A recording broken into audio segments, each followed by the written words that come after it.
tawgol liƴƴi ko ɗum woni o yeeyi liƴƴi o ɓuri ɓe heɓude kaalisi.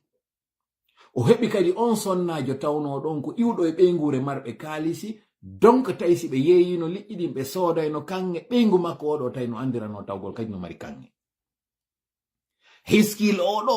ko oɗo woɓɓe ɓe gollanayno e maɓɓe, himo mari non gollowo inneteɗo on tuma Shamu'un. Tawɓe ɓe fof kañum kadi hari ko ɓe siɓɓe goyi, ko kamɓe ɓeygure ne, ko aaden e denɗam mum, aaden e bappa mum, aaden e kaawu mum, ko non ɓe fop hiɓe siɗɗiɗi. No wonir non ɓe fof ko iwɓe e ɗi gori 12. O wi'eteɗo ɗo Iskil ɓayit heege ngen naati, yimɓe ɓen immi ari tawi mo inni mo modi Iskil, men tampi, meɗen yaltude men ɗaɓɓa ko men ñaama kono ɗi liƴƴi ala yaltude. ɓay o saayi ɗo ko saayi sattuɗo fewno ɗo, men faalaka lundade Allah hino liƴam ma an hiɗa mari, ko men faala okkor men e ko jogiɗa ko men heɓa ko men ñaama ha o saayi ɗo feƴƴira men. Ma ɗum aa ɓay an hiɗa mari laaɗe tawɗe yahay ka woɗɗi, sabu ko marɗa kaali kon walli men yahen ka woɗɗi, ma holla men ko honno a warirɗa ha heɓuɗa ɗi kaalisi maɗa ɗo. ɓe waɗi o délégation ari tawi mo yewtiri mo ni. On tuma noon kamɓe bani Israila ɓe andirano jikku margol maɓɓe kaalisi, hiɓe andirano jikku margol maɓɓe gandal. ɓeɗo harayno ɗuuɗi e maɓɓe kono ɓe andirano jikku margol aaden gooto, tawɗo ko oɗo hikkantoɓe yeeso fi yeetagol ɓe fi diina kan. ko ɓuri kon non ko ɓurɗo marɗe duuɓi on ko oɗo ɓe halfinayno ɗum ɗon, sabu ko oɗo haray ɓuri andude ko wi'ano kon ka defte. On ɗon non ko wi'eteɗo on Abraham, c'est-à-dire Ibrahim, ko on ɗo wonno mawɗo maɓɓe on, tawno ɗon ko oɗo ɓe waajinotono e muɗum fi bange diina on. ɓe yanon ɓe fewjino e ɓe tawɓe ɓen hino mari kaalisi, no mari gandal no huwirte non fi golle aduna on. On tuma tawi ko o Iskil ɗo wonno marnoɗo kaalisi on. kono ko honnon Iskil jaabiɓe. O inni nde tampere nde marɗon ɗo min kadi ko sifa mayre mi mari goyi. komi faala on wiwde wakkile yahon mi wawataki buɗe min tigi ko nge heege nge marɗon min kadi ko sifa nge mi mari. ko sonjamo marɗon on min kadi ko sifa oɗo mi mari. ko raɓɓiɗi kon o jaɓali ɓe wallitade ɓe ronki heɓude ko ɓe faalako. Anton non komi woni on e wowlirande ɗum ɗo kumparti on ɗo mi faala yen tinto. Anden kadi o taarika waɗɗo ɗo o waɗino e saayi kono imo haani enen ɗo jannugol en. Marɗo on hino mari feere, ndende tawata si o waɗi feere makko nden o jonni jama on fo tampata ha saayi on feƴƴa, ɓe ari ɓe tawi mo ɓe inni moƴƴo e amen. O ndaari saayi on ɓay no satti, o andi sino gasa ko doole, o sikki ko doole makko waɗi ha heɓi ko heɓi ɗo kon. O saliɓe waɗande kon ko tawata no gasa si o jonnunoɓe naaɓe fof yahayno naata e ɗi goopi ɗo. O sali yimɓe ɓen hooti de heege muɗum. kono o gollowo makko ɗo wi'eteɗo Shamu'un, mo tawata woɓɓe innamo Sami'el, o wi'eteɗo ɗo Shamu'un ko gollanowo mo ndepiti mo ha andi ko woli ɗo na gonga, himo mari ñamete. o yii ɓeygu makko hino holla kankiram mum on ka ñamete on suuɗa ɗon, ɓay o yii on ñamete yitere ɓay ko ñanne yitere makko nden ɓay cikkike o ñamete on boni. hande kadi o tawno on no mari kaalisi ɗo, kaalisi makko ɗin kañum kadi boni, o wonti tampuɗo sifa ɓe luttuɓe ɗa ɓen fop. yitere nden ko yi ñamete on tawa nde wawata heɓude. o gollowo ɗo ko yi ndi jawdi ɗo tawa wawata ndi heɓude. ɗe gite makko ɗo cippi e ñamete on ka marano ɗon tawi ɓe marno juuri, hiɓe marno kosan, hiɓe marno kala ko nanditi e wontuma ko golleteno fi ñamugol. gite makko ɗen ɓay yingal kankirawal gite makko ɗen ɓay yi ɗum ɗo yaafe mi anda si ɗon nande lan han joni. gite makko ɗen ɓay yi ɗum ɗo yitere ko wiyete kon ko ñanne, nde yitere makko ɗo waɗi ñameteɓe yawon boni fo kankiranje maɓɓe ɗen mbembal maɓɓe kaɓe marno ñamete on hande kadi si ɓe udditi tawa sina gilɗi woni e yaltude wo ko jaareɓe woni e yite nder ɗum ɗo boni fo hande kadi saare nde wonti ndende tawata ñamete fus ala sécurité. seytane noon heɓi hande kadi noon no wawa arde so wonsina ɓe marnoɗo kaalisi hanunoɗo waɗande yimɓe ɓen o waɗanali ɓe jarrabuye o yani e makko, halakuye on yani e o nyameteɗo tawi hande kadi wala o foti ter kanko kadi e ɓe tampunoɓe ɗa. ɗum ɗo non watta ne yilay ɗum ɗo wonande ɓe marɓe feere ɓe wawnoɓe waɗande ɓe ronki waɗude hawnaki yo kamɓe kadi yoɓe perdu ha ɓe wawa ɓeeɗa. tuma noon fof perdi ha foti kon tuma noon seytane wawata noon arde yana yimɓe ɓen golla kadi e koye maɓɓe ɗe. kon tuma noon o wi'eteɗo ɗo Shamun tawnoɗo on kanko emo yahayno ka maayo o inni kanko o wonata ɗo ha o halko ha o maaya tawa ko heege wari mo. est ce que ɓe wattani yila wondema ɗi liƴƴi ɗi yaltitude ñallal gotal ala yaltude ɗe balɗe ɗo fo. est ce que laawol heɓotako ɓayi ɓe mari hakkil no ɓe wawa contournude ko ko Allah waɗi ɗo hara ɓe lundaki mo kanko Allah. ko seytane wonno arde sowonsinamo kanko o wiyeteɗo ɗo Shamun o lundi o yalti ñallal gotal o yehi o nangoye ɗi liƴƴi ɗo fop yimo wadde ɗum ɗo innimo koko wonɗa e wadde ɗo hala ko yehi Allah no wawa yanude maɗa ɓay hiɗen andi waɗunoɓe ko waɗi kon ka feƴƴi Allah accananoɓe. o patron jo makko ɗo wiyeteɗon Iskil andi gollowo muɗum on ƴettiɗa ko yehi nangoygol ɗi liƴƴi ɗo artidi e liƴƴi habbi yo goɗɗum waɗu o. nden ñande o ari o jooɗi ka dambugal makko habbagol ngol yo taw ɗo yo weetude haray o halkike on tuma noon hari ko nawnaje yanayno yimɓe ɓen ma haacango wana e maɓɓe en tout cas goɗɗum waɗayno on tigi o halko fof yiya anda oɗo koko lundi kon ko ɗum waɗi ɗum. weeti bimbi o wiyeteɗo ɗo Shamun yalti ka suudu muɗum hino ñaaƴo fus waɗalimo. o wiyeteɗo Iskil habbinoɗon si weeti yo taw o ko fure e makko yaltata ma yaltinte tawi goɗɗum waɗali o noddimo inni Shamun fus alama musude o inni fus alama musude a nangoyno leƴƴi ɗin hankin mi nangoyno ɗi ene hiɗa felliti goɗɗum a ñamuno leƴƴi ɗin mi ñamuno ɗi few yomi okkore seeɗa o woyta okkoram par ce que mi falaka hala kuye Allah o. ɓe wenji ɓe poɗodiri ɗon ha oya on sakkitori wiwgol mo no gasa onon on famali ko Allah wi on ko. Allah no gasa na ko wi on watan yaw nangoyon laawol no ton par ce que Allah emo yiɗi en o aña en no gasa hara en famali ma no gasa hala Allah ittino ɗum ino seede o min mi waɗi ko mi waɗata ko hunde waɗa Allah jon noon ko an andi si a wonay ɗo maya heege e si a waɗa e sifa komi waɗi ko. dambugal ngal udditiɗo oɗo yi'i o wi kanko kadi o ndaray o testa ɓay tun oɗo waɗi goɗɗum waɗalimo no gasa kan kadi mo wawi waɗude. ko ni geddi ɗin fokkitirta ko gooto waɗata konko tawata ko yo noddu luttuɓe ma luttuɓe yi'a e makko hande kadi ɓe jemba ko ɗum waɗi simi inni ko harmi kon hino fanɗi ɗuuɗa kono ɓay tun ko harmi kon goɗɗo si waɗi o heɓay jakkamme mum o heɓay belaye muɗum o heɓay beleɗe e muɗum hawnaki yo luttuɓen kañum kadi jokkumo ɗon ɓay ko boni kon hino ɓuri welde jembude. anditemi jonni en inde yimɓe tato yimɓe jowo fofu o wiyeteɗon Abraham tawɗon ko kanko woni hanuɗo wonde exemple on o waɗa ko moƴƴi kon gara o bonnali.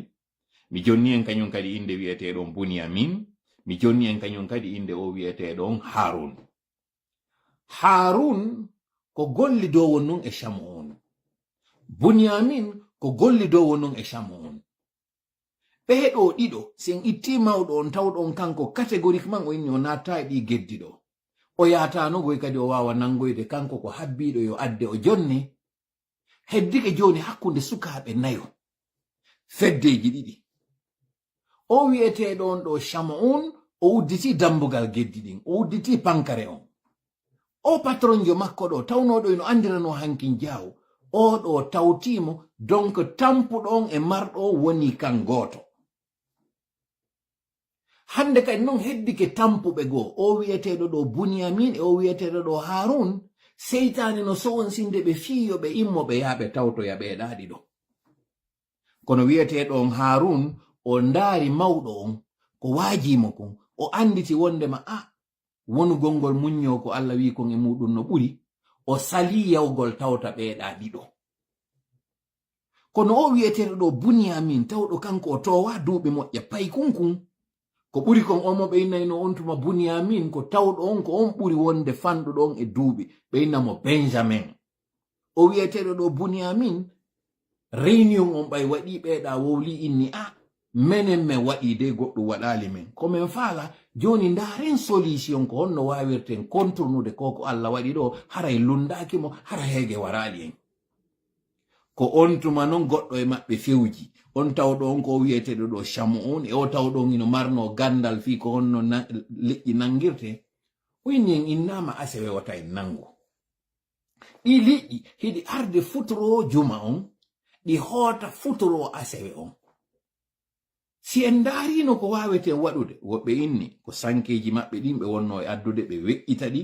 e juma on kikiɗe ɓe artitayno ɗi ala on bimbi woɓɓe inni ko gayɗe ɓe wonno e jasude ɗen gayɗe ɗe tawata ɓe waɗi laawol ngol yawgol ngol si yehi retour ala liƴƴi ɗin non ɓay kanji ɗi ala hakkil ko ɗi mari ko instinct nyande ɗi woni arde ɗin ɗi andi ɗi wowaka nangede ɗi jokka laawol ngol ɗi yaha ɗi yaltitoya nokkugo ka tawata ko ngayka ɗi uno hara ɗi wata ƴawitude goɗɗo fewjani ɓe inni ene Allah ko wi en ko watta en nangu e aseɓe ka joni noon si en waɗi ɗi liƴƴi wonde arde naata asewe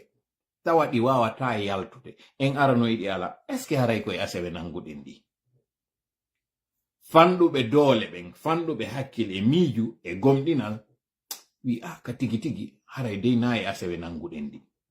o wi'eteɗo ɗo Bunyamin tawa e ɓen ɓe tawata sowon singol ngol ari e hakkil mon inni fewndo réunion on waɗete ɓeeɗa inni wota en jooɗo heɗitoɗen ɓe few haɓe sowon sinayi Bunyamin inni modi ɓe forsali en ɓe doolaɗi en ɓe innali en ko ɓe inni koyen ar heɗitoɗen ɓe tun nanen ko ɓe woni yewde kon ça ne change rien sonjata bona koyen ar tun heɗitoɗen ɓe ɓayde fewjore ɗo waɗama o wi'eteɗo ɗo Bunyamin e o wi'eteɗo on Abraham e o wi'eteɗo on ɗo Harun wi'eteɗo Bunyamin on hooti tawtoye ɓeeɗa paske ka hakkille makko o yi'ali ella e ko ɓe waɗi ɗo heddi hande kadi mawɗo gooto e o suka gooto ɗo tawɗo on hande kadi si ɓe ndaarino ko ɗuuɗi kon ɓe wawno yaade tawtoya ɓeeɗa wattaneno yila moƴƴa no moni en addirande tarika on non yimɓe njowo ɓeeɗo njowo sa itti mawɗo on équilibre on ko hakkunde yimɓe nayo ɓeeɗo nayo ɗiɗo déjà yehi tawto yika boni kon heddike hande kadi ɗiɗo en itti mawɗo on ɓeeɗo ɗiɗo kañum kadi gooto on sortike foɗɗike tawtoyde ɓeeɗa hande kadi oɗa o wonti a minorité komi faala hollugol en ko boni kon toujours e fanɗude nodda e ɓurɓe ɗuuɗude ɓen heɓa fedde tinna ko moƴƴi kon non fii kala no mari fanɗuɓe ko sattiɓiɗi o ta yaltude e ɓen fanɗuɓe non yaa tawtoya e ɓeeɗa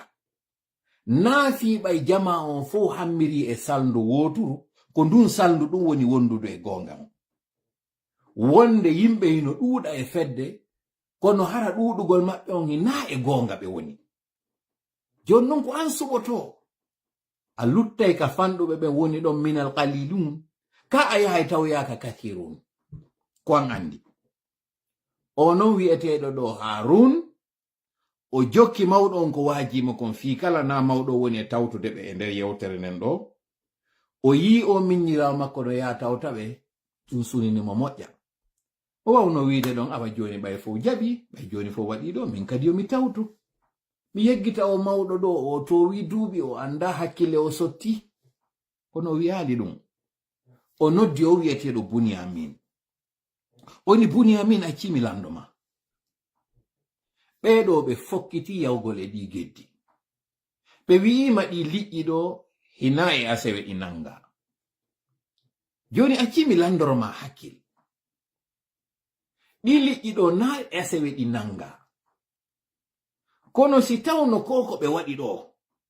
hara ɓe waɗano ɗum ɗi ari e asewe on ɗi nangotono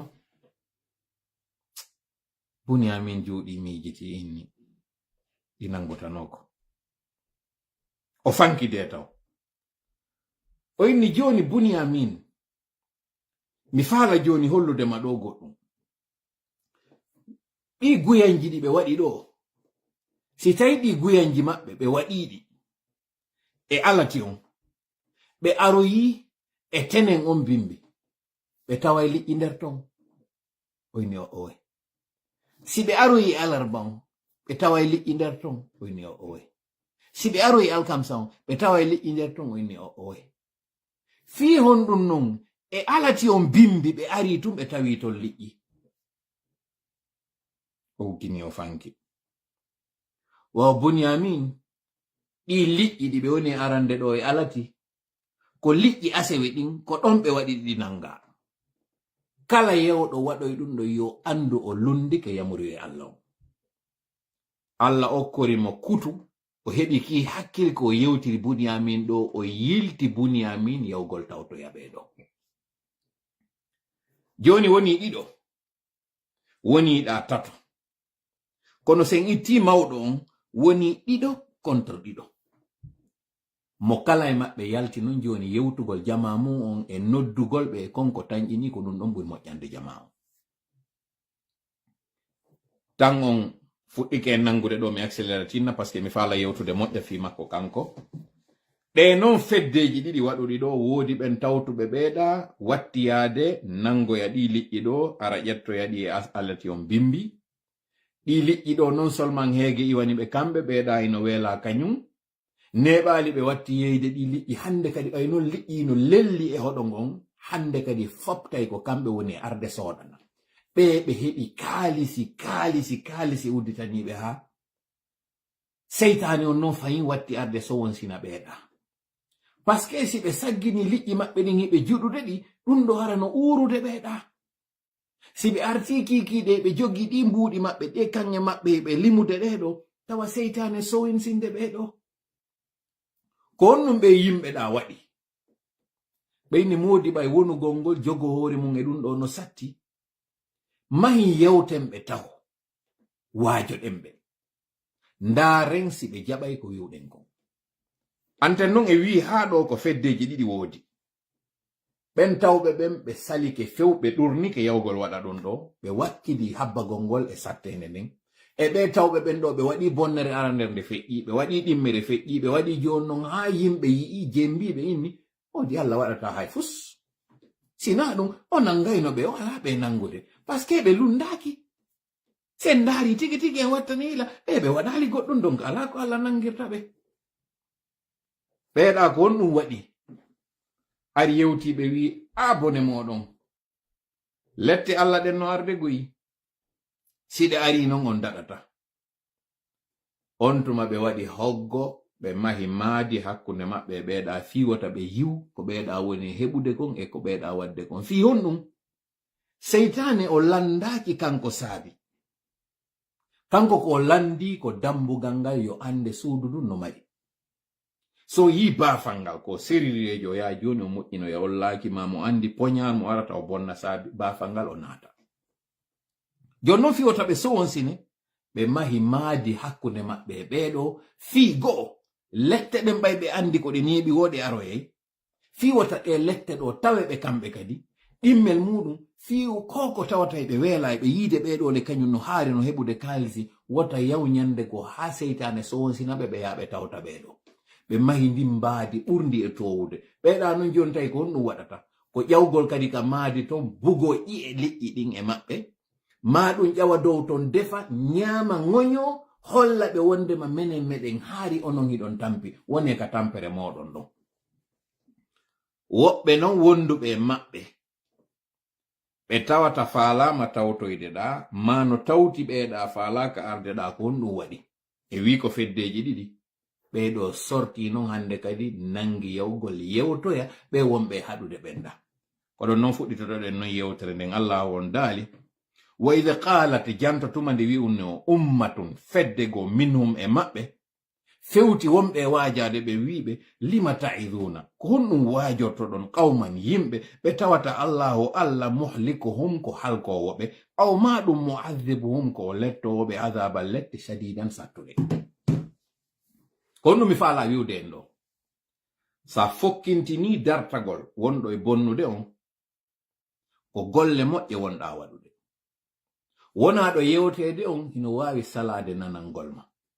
Jogo ka jogiɗa ɗon wata décourage. Kono Allah jarri boroytoma yo goɗɗo immoyo mo tawata ko hanunoɗo wallitade maka yewtugol, o ara o tawama o sowonsinama o innama ene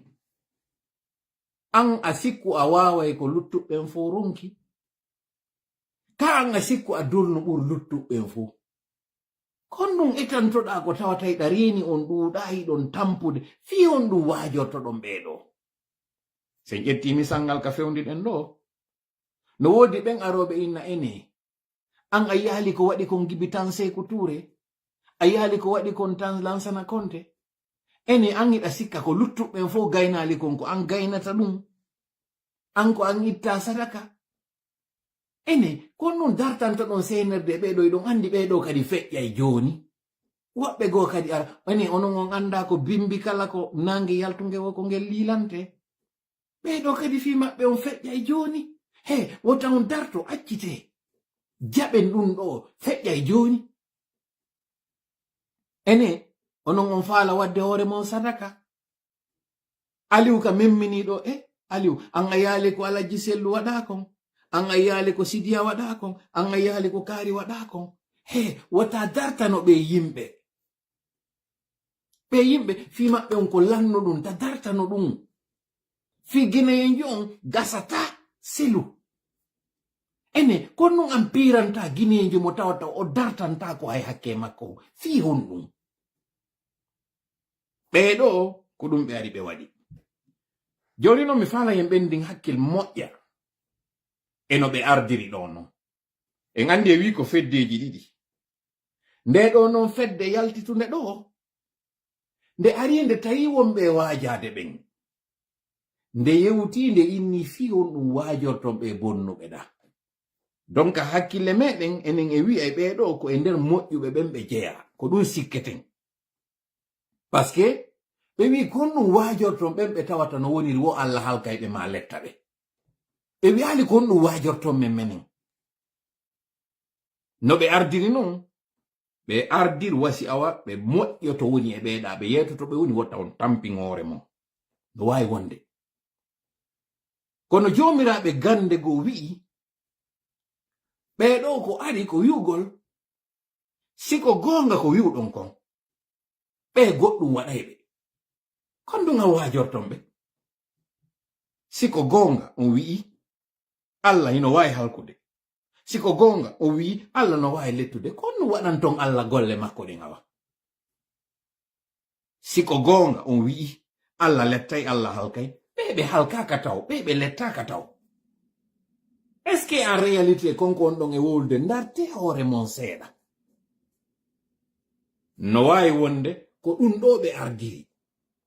Ko argol décourage ɓe wi'a ɓe awa siko gonga. Wenja ɓe, jala ɓe wi'a ɓe siko gonga. Onon o wi Allah halkay. O wi Allah lettay. Yonon si Allah halkay, Allah lettay. Ɓe hiɓe wadde ko ɓoyne wadde kon ɓe tampa. Onon hiɗon ka tampere moɗon hiɗon ɓitti ɗo. Siko gonga ko wonɗon e wiide kon. Allah halkay, Allah waray, Allah lettay. Kon ɗum waɗanton aw golle Allah ɗin. A réalité ko jonnugol ɓe sunuka ɓernde maɓɓe. Ɓe jooɗoɓe miijitoɓe naɗara ko gonga go meɗen waɗande ɗo Allah gere. Fi on ɗum min yewtanta ɗum ɗo Allah ino wawi wadde ɗum ɗo fo. Ko sowon singol ɓe ari. Kamɓe noon ɓe andagoy. No wawi wonde ɓe anda. No wawi wonde hara seytane ari sowon siniɓe ɗo yo yetoɓe wa'muru bil ma'rufi wanhaw anil munkar. Sifaka suratul asri wi ɗon kon. wal asri innal insana lafi khusr illa alladhina amanu wa amilu salihati wa tawasaw bil haqqi wa tawasaw bis sabri. Jomiraɓe gande ɓe wi si ngol cortewol ɗo e raɓɓiɗude hara ko ngol ɗo tun tippino yimɓe ɓe gollitiri ngol nafayɓe. Jonnon an goɗɗoyno haɗude ko boni kon yamira ko moƴƴi kon ɗo ya ar wallitoɗa on ɗon ko kanko wonda yarde wi'a yo accu ko woni e wadde kon. An haray ko on to woni kamma o. A wallitotako ko moƴƴi kon. Ala haɗude ko boni kon. Ko ya ar tawa wonɗo e yamirde ko moƴƴi ko wi'amo accu ko wonda e wadde ɗo. Jomiraɓe gandal go wi o na arɓe mokagol. Na arɓe mokagol. kono ko arɓe wi'ugol ngol hey e golle ɗo wonɗon e wadde ɗo ene on ala lettude hoore mum siko gonga hiɗon waɗande Allah golle hiɗon felliti Allah waɗay ko waɗata ko waɗe golle moɗon ɗen selon ɓe kamɓe kadi ɓe waɗa golle moɗon maɓɓe ɗen en d'autres termes lakum dinukum waliya din joni noon yeeso bonnere nden ko kanji ɗiɗi mi yeeti en woodi ko suwata a tawti ko moƴƴi kon ma ɗum a tawti ko boni kon ala kulli haal ɓe arɓe ɗo tawi wi'i ko honɗum tawata hiɗon waajade yimɓe ɓe tawata Allah hino wawi ɓe halkude ma hino wawi ɓe lettude ɓe wi'aɓe ɗum ko honɗum ɓe jaabi qaalu ɓe yimɓe wi'aɓe ɗum ɗon wasi ko jalnori wasi ko mokkedi wasi ko découragement ɓe wi'i ma'diratan ko nganto me woni e ɗaɓɓude ka Allah par ce que minen ko devoir amen me woni e waɗude joni noon par ce que no wi'a si bone on waɗi yo min ittirmo piiji ma gotel e piiji tati yo min ittir jungo ngo si mi wata min ittir hunduko on si mi wata min ittuka ɓernde himɓe ɗe wawi ɓe wowlande si mi wata arde min doola ɓe awa ko on responsabilité amen mi woni e waɗude ɗon donc ma'diratan ko nganto mi woni e waɗunde ɗum ɗo on mir ila rabbikum faade ka joomi moɗon on mo wiwɗon ɗon onon kadi ɗon gomɗini mo on ari on tawi men ɗo o wi he hiɗon waywa amen onon kadi ɗon gomɗini kono ko honɗum goɗɗo yahata tampinira hoore mum e yimɓe ɓe tawata ɓe fi maɓɓe o lanni ko halketeɓe ko honɗum tampinta hoore ma ɓeeɗa noon ɓe wi'i komi woni e waɗande ɗum ma'diratan ko nganto mi woni ƴettude ka Allah sabu min wi'ama hande kadi yo min waɗu ko hani ko min yamira ko wattottugol hakkeji amen ɗin devoir amen o ila rabbikum faade e joomi moɗon wala allahu min wawi wonde kadi belajo maɓɓe kamɓe yattakuna ɓe hulay donc piiji ɗiɗi mi woni e waɗirde go'o ko devoir amen si min waɗalimo min nangitirte ko min woni e wadde ɗon ko ma ko min salani ko ɗimmel mum kañum kadi ko musidɓe men ni Allah fewnuɗo en on hino wawi ɓe fewnude kamɓe wotta en taƴo yurmede Allah nden fewten ɓe yewten ɓe hawnaki ɓe jaɓa mi waɗa ɗo noon pause mi andintina Firawna e wiwgol ana rabbukumul a'la ko min woni Allah mo ɓurɗo e towude on ɓay nangal Allah ngal fuɗɗike mo nangude ka nder ndiyam o wuddituno hunduko makko kon tuubugo rutto o wi'a o gomɗini Allah Seydina Jibril ñande goy no yewtude de nelaɗo sallallahu alayhi wa sallam andugol makko Allah ino yurme Allah no yaaji yurmende himo andi non koko Firawna woli ɗo ko ma Firawna yaggine Firawna fuɗɗi wowlugol tun kanko Jibril o ari o ƴetti loope wutti ka nder hunduko makko hande kadi tawi o wawata wowlude ko hani wowlude kon Allah no wi'i mi accanay kala on tobuɗo kam joni noon so lannitino ko yewtere nde yurmende Allah nden no wawnomo nangude kanko Firawna o accanamo o yaafomo hande kadi ɗum ɗo lutta hara o yagginaka si Firawna ɓurɗo e wadde on ko tawata goɗɗo waɗali sifa muɗum yurmende Allah nden wawimo fewtude hande tawata Allah no wawnomo yurmende an ko hombo taƴaniɗa yurmenede ka Allah an wonɗolan e darde on ɗo Firawna e bonnere mum fewndo ka o nangete o anditi tuubugo rutto ko Allah o fuɗɗi wowlude ko tawata kanko Jibril andugol makko ha honto Allah ino yurme tawi fiyo oɗo nange nangal Jibril ali ƴetti loope ukki ka nder hunduko makko fi wata o lannito yewtere nden fiyo nangal ngal tabito e hoore makko aw ɓeeɗo kañum kadi ko hombo woni ɓe kamɓe fiyo ɓe sakko goɗɗo yewgol waɗoya ko moƴƴi ci e ti an wonɗo lan e darde on ɗo an wonɗo lan e noddude wi'anmi wondema mi accito wota mi wowlu fi seenerde yomi jooɗo mi deƴƴa yomi wallin fiiɓe e ngo cippiro an a yiɗango an anduɗo hoore maɗa on ki e tu fiya fewtan wi alan yomi accu ko mone wadde ɗo kon kodi hulu Allah watta yila sabu ko woni hewtude yeeso ɗo kon yewtete joni anda bone e tana kon konɗa e wadde ɗum Allah on hikki yeeso ɗon o inni falamma nasu tuma ɓe yeggituno ma dhukkiru bihi konko ɓe andintina kon konko ɓe waaja kon e muɗum ɓe yimɓe wonɓe bonnude ɓen tuma ɓe yeggituno ɗum ɗon anjayna min addi lette ɗen min liɓi e luttuɓe fuu kono min dandi ɓen tawɓe ɓen alladina tawɓe ɓen yanhawna heɓe haɗayno ani su'i gayi bone on wa akhadna men nangi alladina ben zalamu toñunoɓe men nangiri ɓe honɗum no bi adabin ba'isin men nangiri ɓe taw lette ɗe tawata ko musuɗe kono hewtali ɗeɗa taw bima kanu sabu konko ɓe laatino yafsukuna hiɓe bonnayno donc en andi ɗo nanga ɓen ko ɓe tawɓe ɓen hari bonnereji maɓɓe ɗin no yaltiti taw e kene kono non Allah nangiri ɓeɗo o nangiri ɓe langal alanal fiyo ɓe yiwu bonnere maɓɓe nde ɓe wonno wiwde nden si nde waɗa e si nde waɗata o nangiri ɓe taw nangal ngal tawata ɓe woni hande kadi ɗonɗa ɓe mbuudi tawi ɗi mbuuɗi ɓe wawata hande kadi dartinde few hande kadi ɓe woni ɓe nangi wo e asewe on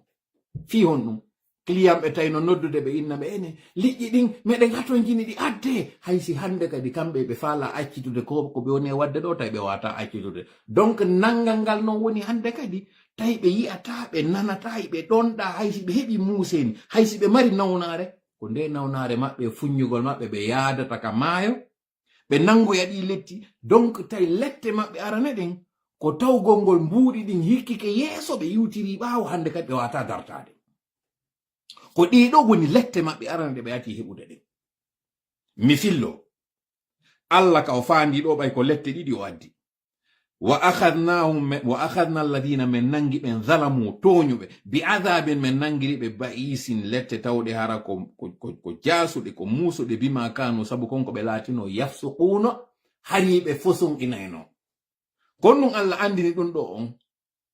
ko fiyen andu ko ɓen feññimɓe bonnere maɓɓe nden ko ɓen nanga ka nangal ɗo nangal maɓɓe ngal non ɓe woni iwtirɓe ɓaawo mbuuɗi on fii kala nawnaji fuɗɗike yanude e maɓɓe ɓe fuɗɗike fuññude woɓɓe maɓɓe fuɗɗike nawnude ɓe sikki koko ɓe woni yaade nangoya liƴƴi kon koko inete kon nawnare ndiyan on ko ɗamajan ko nawnare ka maayo on ko ɗum henditimin ko yibalɗe no feƴƴi ɗo ɓe yahoɓe nangoya liƴƴi ka ɓalli maɓɓe fuññuno ɗo e saayi ɓeyni wo ko nawnare iwrde tellen Sierra Leone ɓeeɗa kañum kadi heɓi sifa nden nawnare kono tawi sabu mbuuɗi ɗin ɓe wawata waalade sabu hiɓe haton jini e mbuuɗi ɗin hiɓe haton jini e ñamete on kamɓe ɓe yi'ali ɓe andi koko min waɗi ɗo no gasa ko nangal Allah ngal fuɗɗi ɗo Allah nangitiri ɓe tawi haysi ɓe nawni ɓe wawata waalade koye ɓe yawka maayo ɓe ɓurta kañum kadi nangade falamma ataw tuma non de ɓeɗo kañum kadi ɓurtino mawnintinade ka tawata woɓɓe ari tawi ɓe fayi yewti ɓe inni koko fuɗɗi ɗo wattane yilawe kodi no gasa ko nangal Allah ngal fuɗɗani on ɗo wattane yila ko non ɓe wi ɓe mawnintini ɓe ɓurti deppitade hoore bonnereji maɓɓe nin kon tuma Allah on daali fa lamma ataw tuma ɓe mawnintino ɓe towi amma nuhu han e hoore konko ɓe haɗa kon e muɗum wiye gongol kori acce koko fuɗɗi ɗo ko lette Allah ɗen ni yilte on tuma noon ɓay ɓe waɗi ɗo qulna lahum mi wi'ani ɓe kunu laate qirada tan keroji haasi ina wonon kañum kadi jaasoɓe wattanila moƴƴa ko feƴƴi ɗo ko feddeji ɗiɗi fedde tawde haɗi ko boni kon fedde tawde haɗama ko boni kon nde sali jusqu'ici ko ɓeɗo wona yewtede fimu fedde go sortoyke ton ari tawi wonɓe waɗude ko moƴƴi kon wonɓe waajade ɓen ɗo yo wallito ɓeɗo ari tawi ɓeɗo wi acce koko wonɗon e wadde joni no lette ɗen ɗen ari en deux groupes ɗe ari en deux étapes lette arana ɗen ɗe fuɗɗori tawi doyi fiyo ɓe yiɗum ɗo ɓe anda ɓe yilto par ce que woɓɓe ari no mokkinoke wi ene ko ɗum onon wallirto yimɓe ɓe tawata no woni wo Allah halkayɓe o lettayɓe kañum kadi Allah fuɗɗi addude lette ɗen fiyo ɓe yiwɓe yilto ɓeɗa kañum kadi yiya ɗum ɗon fama anda ko ɗum ɗo min arno min mokki ɓeɗo ɓe noddi ɓe inni ɓe yilti e konko wonɗon e muɗum ɗo ɓe wadde ɗum ɗon ɓe ɓurti deppitade bonnere maɓɓe nde Allah nangi ɓe hande kadi noon yamiri kañum kadi ɓe wontu gookiji anditen noon ɓayɓe halkama woɓɓe wonno keroji woɓɓe woni koseji jomiraɓe gandal ngal noon landi inni Allah no sifori ɗo o wi anjayna alladhina yanhawna ani su'i men danduno ɓen min hisini ɓen tawno ɓen hariɓe haɗayno ko boni kon wa akhadna men nangi alladhina ɓen zalamu toñunoɓe men nangiri ɓe wonɗum ɓe adabin ba'isin men nangiri ɓe lette musuɗe landa inna ko hombe woni ben tawnobe en zalamu ko hombe woni ben tawnobe en kanyum kadi be burti deppitade bo gopi mabbe ni ko hombe woni be dido jomirabe gande ben inni burbe ben ko wi hay Ibn Abbas taw don hino anda moƴƴa e tabbe wan nandi to be wano Ibn Kathir en ko inna baynayo me wolu ka me woli wo alla nanguno tawno ben ko bonnobe o hisini be wonnobe e waajade beeda bay en anda fiyaake mabbe wotta en wolu ha tawata en wowlay ko tawata ina kanyum ben tawno ben kanyum arno tay beeda yewti be inni acce wotta on yewtube wobbe inni be hisono kambe goddum wadano be kono bendinen hakkile de ayeje do ndarten de moƴƴa ndaren étape ji din didi kadi letteren ko façon ji didi ari ko étape ji didi ari anditen non halka ben kanyum kadi be halka façon ji didi nawnare den ati arde de tawata de hewtuno arambe de hewti dimmobe en anda kono bay halko gongol aroyi dum non ko e der jemma goto wala tum fina bimbi imma taw be yali kawtalbe mabbe mobe ari ka suudu mo wobe tawa ko kose wibe woni yide mabe ya demur mabe ya gokiru ko buri kon inna ko keroji e koseji jonnon anditi hari be no jawayno ka hore maadi yetta bugobe ji e liƴƴi mantanobe be wada gokiyagal bedo wota en wadan e didi ko bendo wonti be wadanobe di keroji do jonnon di koseji do di tawata be yi e nder ngo hodo di tawata dido di seedi e beeda e hakkille modon ko hombe woni din koseji don fi hun o wadali beedo fobbe wona keroji o wadi wobbe koseji o wadi wobbe keroji fi hondu lette den o libali de ne wotere tunde fobbe wada be fi hondu o yehirani be doy fi hondu ka yewtere makko kadi kanko Allah o wi o dandi ben tawbe ben hino yamirde ko moƴƴi kon hada ko boni kon o nangi ben tawno ben hino toñude kombe wonno toñude ko ben tawno ben tun subi ke nangugo ngol liƴƴi din e asewe on kaabe tawbe ben do be yewbe yeto bonnobe ben hibe arde be tawa wonbe e waajade ben be yeto be do kanyum kadi do yahen e ko tawata kon annabi Sulaiman wadduno e malaika ben dido be malaika be dido yaltitunobe e makko tayi mo hani nyaawugol annabi Dawuda kanyum kan annabi Dawuda fayin arten e makko kadi kanko annabi Dawuda fi en andu sans mo tawata on si innama zulm ko hombe woni zulm ko hombe woni toñube ben tawndo annabi Dawuda on tawdo on ko on kanyum kadi wiuden ko zamanu makko hari kanko ko nyaawugol wonno golle makko ko dum do wonno ko Allah acciri mo kon ka leedi hari ko yo nyaawu yimbe be o naati ka nder suudu makko mo rewde Allah himo ruudi ton himo wirni ton himo wodditi jama on ka nder pale makko o yekkitoyi tun o yi worbe dido hino dari o maƴi ko honno be do naati be feƴƴi soldasi be makko be fobbe ari be tayimo ka won konto be iwi ka o woni e maƴude don be inni tan maƴu ko min musibe dido ari tawma goto e mabbe wondo yewde on o inni hadha akhi o do ko musiddo anni lahu hino wodani mo tis'una na'ja himo mari kolce capande jeenay waliya min non hino wodani min na'jatun wahida mido mari holsere wotere on tuma o inni akfilniya addubi joni min mi joganoma nde do holsere wotere mi wattande de capande jeenay ko mi jogi si hajuma yani aritanoya mi aranimo non kono folilan e yewtere goto on wowli dum do ko dum annabi Dawuda jaabinomo laqad zalamaka gondi toñi ma akhika musiba mada on fi honno bi su'ali na'jatika landagol ma hande kadi ya ƴettude horsere ma wotere do watta e ko makko ko do yo kanko ƴettu o beydanama ka jogida don koko jogida kon woni wiide addu mimmi joganoma a artitani non hande kadi sabu ko tawata jilli kon o salike ma jonnugol ko buri kon non duudude e ko jilli kon o wobbe go toñay wobbe go bagoto yana e hore wobbe go ko ɗum ɗo annabi Dawuda yeetino ɓeɗo malaikaɓe ɗiɗo. Wowlugol makko ɗum ɗon o jonni sentence on o inni min ka jentitagol goto on ɗo mi wi'ima wondema siɗɗo maɗa on o toñima malaikaɓe ɗiɗo ɓe muti fes o yitali ɓe. O andi bonnere waɗi,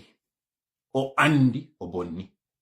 Jonnon halaji buyno wowlede fi konko waɗuno kon ɓe malaikaɓe ɗiɗo yaltiti e makko kanko annabi Dawuda. Kono ko ɓuri tabitude kon koko wi'a ko wondema kanko annabi Dawuda yimɓe ɗiɗo ari innihi meɗen mari probléme meɗen mari ñawore ko an hani ñawugol. Goto on wowli tun o habbaki ha o heɓiti ɗimmo on o inni kaari to ñima. Kono no woni non toñe sen artiti e o qissa ɓe yimɓe asewe on ɗo. Ko tuma tawi hiɗa reni wonɗo e bonnude, hiɗa reni wonɗo e moƴƴinde, ɗo ya yaw tawa wonɗo e bonnude on wallitoɗa oɗa no doole heɓoɗa yaha tawa wonɗo e waɗde ko moƴƴi ko wi'amo kanko yo accu. Jomiraɓe gande ɓe wi'i wi'ugol ngol ɗo wondema fa akhadna dhalimina mi arta e ayowal ngal kaɓe wi ɗon on wa akhadna alladhina zalamu men nangi ɓen tawɓe ɓe toñi bi adabin men nangiri ɓe lette bayisin musude bima kanu sabu konko ɓe laatino yafsuquna on ɗo ino wawi wonde ɓeeɗa ka tawata ɓe feññini bonnere maɓɓe nden. Kono ɓe tawɓe ɓen kamɓe ɓe wawi arde tawa ɓe yaltitaɓe e geece kete inna ɓe wondema heyi menen min ari men tawi on min yiɓeɗa ko woni e wadde kon min yi onon kadi ko non wadde kon kono menen min suɓi ke wi'ugol on haccite ɓe waɗa ko ɓe faala ko. Donc konko tawata kon ɗon ɓe toñi ɓe ari ɓe holli wondema kamɓe hiɓe jaɓi ɓeɗa yo continue ko woni e wadde ɗon kon. Ɓe jaɓi wi'ugol ngol Allah e lettuɓe ɗo ɓe woni kamɓe wonɓe wawde wiide ɓe fus on wawantaɓe Allah no woniri o halkayɓe ɗum ɗo woni bonnere nde ɓe waɗi. Et donc par conséquent kamɓe Allah lettiri ɓe taw ɓe wona e ɗin koseji ɗi tawata ɓay tum ɓe wowlano fuy ɓe waɗano goɗɗum kamɓe ɓe woni wonɓe natude ka loope kose on iɗen andi kaka tuuni ɗon natata kose on iɗen andi koko tuuni kose on iɗen andi kaka jiibi kose on iɗen andi kaka soɓi ɓeɗa noon tawnoɓen kamɓe heɓe wadde bonnereji ɗin ɓe tewo pas ɓe waɗa ɓe manto kadi e hoore mum ɓe wonti kamɓe wonɓe wonde keroji ɗin. Donc musidɗo watta yila moƴƴa anda koko wonɗa e waɗude sikkugol ko ya ar fankina wonɓe e dartade ɓen ma ronka yawde fewta bonnuɓe ɓen wi'a ɓe accu a bonni. Andita kañum kadi si wi'ama ɗo jango wota yalte ñallal gotal innama wota yaltu e maggal a yalti a heɓoyay goy a weloyay net parce que Allah waɗingal ñallal ɗon ɓay luttuɓen fop yaltali an si a yalti nden ñande siko motoru ma ndun huɓɓinɗa a yaha nden ñande weloya net no o yaltuɗo ɗo ase o yaltiri kanko kadi o heɓi siko taxiwal ma huɓɓinɗa a yaha nden ñande weloya net parce que nden ñande no tonga siko boutique ma uddituɗa yaha nden ñande weloya net kala ko yaltuɗa nden ñande ka tonga ɗon a heɓoyay goy kono andu an kadi geɓal maɗa ngal ka yewta ɗo si innama ñalade kaari wata yaltu a yalti ya andu ɓe wiyanoɓe ɗo e nder balɗe ɗen jeeɗiɗi ñallal gotal ngal ɗo muññal ngal wata yaltu ɗaɓɓa goɗɗum a naati e ɗi keroji ɗo. Mi faala musidɓe yen andu ko waɗi ɗum Allah ka ñiñƴal makko o waɗirali ɗum ɗo mere fino yen faamu moƴƴa ko moni e wowlde ɗo kon. Mi faala yen yiltito par ce que on nani ka fuɗɗode live an on ɗo ka mi waɗani en ɗo yen heɗito jande nde karmokoɓe woni e firude ɓeɗo karmokoɓe ko ɓe woni e firude kon mi faala yen aru ɗo e ɓe yimɓe ɗo mi ƴettana en ɗo ka yewta e gongol e ɗi corteji ɗo fi ɓe yimɓe asewe ɗon. walaqad alimtum alladhina atadaw minkum fi sabti walaqad pellet gonɗi alimtum on andi alladhina ɓen e atadaw minkum tawnoɓe ɓen ɓe lundike moɗon fi sabti e ngal ñallal asewe fa qulna lahum mi wi'ani ɓe kunu laate qiradatan ɗin kiruji khasi'ina jasuɓe kadi fa ja'alnaha mi waɗi konko heɓi ɓe ɗon kon nakalan yaggingol lima bayna yadayha konko tawno hino yeeso saare nden on tuma ma wondunoɓe on tuma yimɓe on saayi ɗon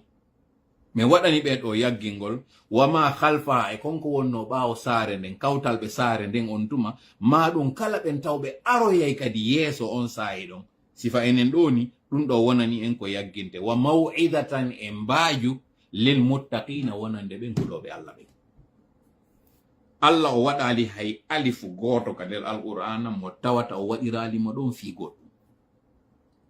aw ande kañum kadi kala qissa mo Allah waɗi ka nder alqur'ana eno woodi ko waɗiri on qissa ɗo non o tintinginani en tigi o waɗa qissaji buygoy ka alqur'ana kono o qissa ɗo o précisani en o inni fa ja'alnaha mi waɗi ko heɓi ɓeɗo kon nakalan yaggingol fi hon ɗum no lima bayna yadayha konko woni yeeso saare nden konko tawata haray no seediide kala rewɗo ɗo wo yi'ay anda ko yo saayi ɗon wa ma khalfaha e konko tawata no woɗɗiti seeɗa saare nden ma a ɓen aroyoɓe yeeso ɗin zamanuji sifa zamanuji meɗen ɗin ɗo ɗum ɗo wona ko yaggidirte anden woɓɓe wiyano wata ɓe yaltu ñalande kaarire yoɓe suɓo nden ɗon on ɓe wona ka suudu ɓe rewa Allah ɓe lundi ɓe yalti kon ɗum wonno wattande maɓɓe ɓe wonuno ɓen wattanoɓe keroji woɓɓe non kañum kadi suɓino faamingol no tawtiɗa kono no andi pasa ko woni e wadde konko fi découragegol ɓeeɗa ɓen ɗon kañum kadi wattande maɓɓe wonno wontugol koseji jonnon si ɗum ɗo waɗino on tuma yo ɗum ɗo wonu yaggande ɓen on tuma wona kañum kadi waaju hande enen tawɓe ɓen e wiiɗe gomɗini Allah wa maw'idatan lil muttaqina donc ya ando ko an gomɗinɗo huule Allah on goy ko ami woni yewtude ɗo lil muttaqina wonande ɓen huloɓe Allah ɓen siɗa andi a hulata Allah koko moni e wolde ɗo ko nafatama fus absolument rien fus battitta e hoore maɗa warin mi gayna yo live ɗo tum ɓen ankin kadi to laari o yewti an yon histoire mo wowli ɗon ɗum ko neɓunoɗo noon ɗum feƴƴino to lay n'est pas actuel o anda ko fewndi ko ngande ɗo minen mi yalti laabiji buy mi yehi mi weloyi minen d'ailleurs ko ñande inna ino tonga ko nden ñande mi yaltata min ɓura ene an a anda nden ñande kala nodduɗo ma innaymo taw essence ala a wiyay moyɗa huuli risque on no woodi nden ñande ko hoore e hoore waɗata an a anda ko ñande noon fof fermi ko nden ñande udditata heɓa ko nden ñande tawata heɓe wowama sodande ɓe ara ɓe sodani an anda ka golle ko hande noon sa ari ko nden ñande promotion waɗete ko nden ñande noon patron ma andata ko hombo woni yiɗuɗomo ko hombo woni añuɗomo ñande inna on wata yalte sa ari nden ñande patron on haray no habbi en imo habbi andugol ngol si e wonay ka cuuɗi men ka yalta nden ñande noon sa yalti a yi a tawi patron o waɗante promotion ko ɗon nden ñande ɓe yaltiday kaari yaltay golle par ce que kaari jaɓano arde so yalti noon poste makko min ko ɗon mi hettata noon on poste kaari no marno client jo ko kaari wonomo yeeyude kono ɓay tun o ari o tawi on hino fermi ko min o ƴettani jibi hande ɗo no mi waɗanimo prix so artoye janngo ko min kadi o sodanta oɗa ko jarrabuye wonɗa ɗo e mo musidɗo jonnon arten e ka makko on kanko Aliou Ba senerde harino ɗaɓɓude mo gibineɓi hino faalamo hendade go'o ɓe ronkino mo fewndo ɓe ari ɓe faalano mi anda simi kupata ɗo live on mi arta e live go mi arta e meɗen fi yewtugol fi makko on kanko ɗum